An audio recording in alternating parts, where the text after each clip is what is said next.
You're most welcome to my YouTube laboratory. My name is Daudi Alaba. If you're watching us for the first time, today is our day 5 of brooding, and today I'm going to be sharing with you our recommendations on how you should be starting your brooding from even when the brooding starts. The first recommendation that you should do is actual preparing the brooder. In fact, brooding is actual raising of day-old chicks from the day they hatch up to the day which they can survive their natural environment without the requirement of their mother chicken. So for the brooding, we need a brooder, which is a special room where brooding takes place. So before you start to brood, at least you should make sure that you prepare your brooder at 1 week before you start to you bring the chicks into the brooder. And before you bring the brood, after preparing the brooder, you must go through continuous disinfections. After disinfecting the room for quite a long period of time, you arrange everything, and then you start to set the brooder into heat.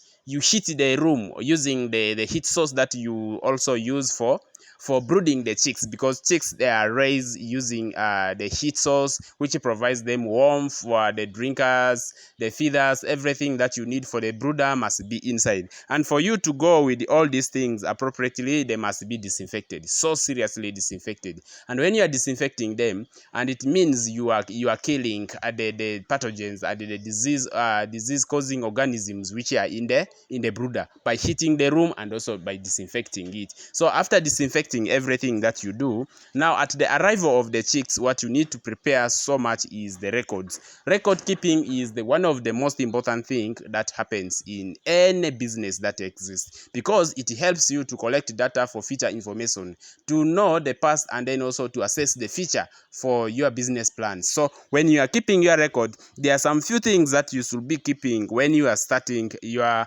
brooding. The first thing is the number of the birds that you are bringing. It means before you know the number of birds, no matter how you trust the breeder on counting the birds, you also need to count them by yourself. You count each and every bird manually. By counting them, it means you will know the exact number of birds that you bring here into the chicken house, into the brooder. So knowing the number of the brooder helps you a lot. It helps you to assess the amount of feed that they are supposed to be feeding in.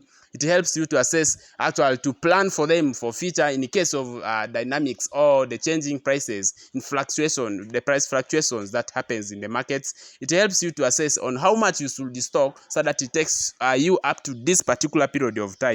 And when it comes to the record keeping, the other thing that you also need to keep is the feed intake. Feed intake is actual daily feed intake. This one, mostly we record it weekly, we assess it weekly, and then for the week we calculate the average. And this time, for the first week, we are giving our chicks 11 grams per chick. It means that one is the accumulation of the average, which starts from day 1 up to day 7. So it means for you to get the average, you should record the amount of feed that you give them on the first day, and the second day up to the 7th day, and that is when you add all of them, you divide by 7, you get the average. And mostly for the recommendation, it is 11 grams per each bird. So that is the average amount of feed that you are supposed to be giving your chicks on the first day. Does not necessarily mean that every day you give them 11 grams per chick. It means you may give less on the first day and then you give more on the last day. Especially for us here, the first day our birds ate 10 kilograms, which in average is not 11 grams per bird. The second day 15, the third day 20, and the fourth day yesterday was 17. And it was because on the third day we extended our brooder, and we introduced more feeders. It means we gave excess feed for more feeders when the number of birds remain constant. So it means now the feed that we put on those feeders remain up to the next day, which was yesterday. That's why the weight, the kilogram of the feed that we gave them was less. Feed at this particular time, you need to give it constant 24 hours. Let them feed. At least for the first week, don't compromise on the feed. Don't let the feeders go dry without feed. Let them eat 24 hours so that they really maintain their good immune system, so that they can start to fight against the illnesses, because it is more dangerous to see the birds dying when they are still young, and that way they may not even grow so healthy and properly. So the third thing that you should always record is the mortality. Like we have known that we have brought 2,000, we ordered for 2,000 chicks, and then we received the 2,040 chicks. So it means they gave us 40 extra chicks. So considering the mortalities, it will help you a lot for the future. You will know how many birds you have lost, and it is also very, very important for the management of the labor. When you do your head counting, it will avoid issues of accusing people wrongly for stealing, or maybe when they steal, and then to help you to know how they actual that they have stolen your chicken. So that is the other thing that you should always record. The other thing is the complications that you realize in the farm. It will help you also to determine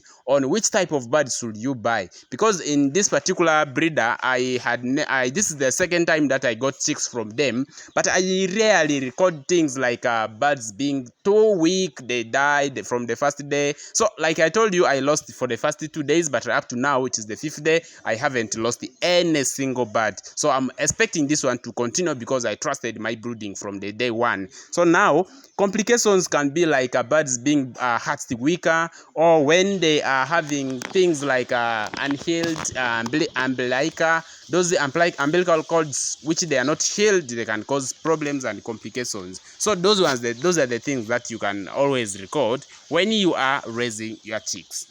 You should remember to have proper heat sources in your brooder room, to the proper drinkers, the chick drinkers. They can be somehow terrible. Like yesterday, I taught you how to use the chick drinkers. So I'm sure you must have watched it. And in case you did not watch it, go back and watch it so that you keep your brooder room very tidy and clean. So don't make your brooder room to be so wet by pouring water all over. And in case there is accidental water poured into the brooder paper, make sure that you put some heat source on top of that place so that it gets dried.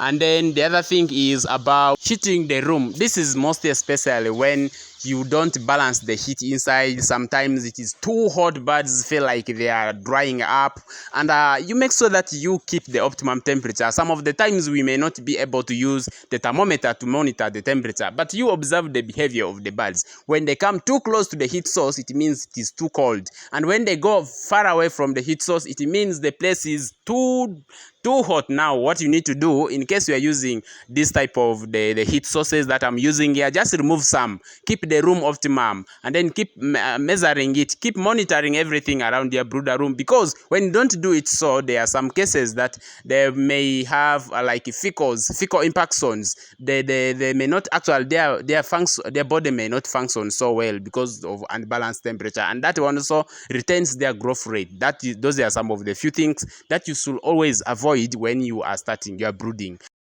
Give food 24 hours, give water 24 hours, let them feed, at least just for the first week.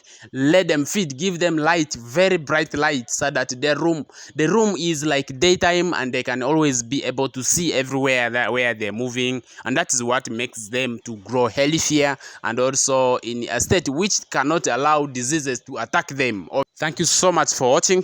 Tomorrow is our 6th day that I'm going to be admitting NCD plus IB. It means Newcastle disease and infectious bronchitis. This is the first vaccine that I'm going to be giving my chicks right here in the farm.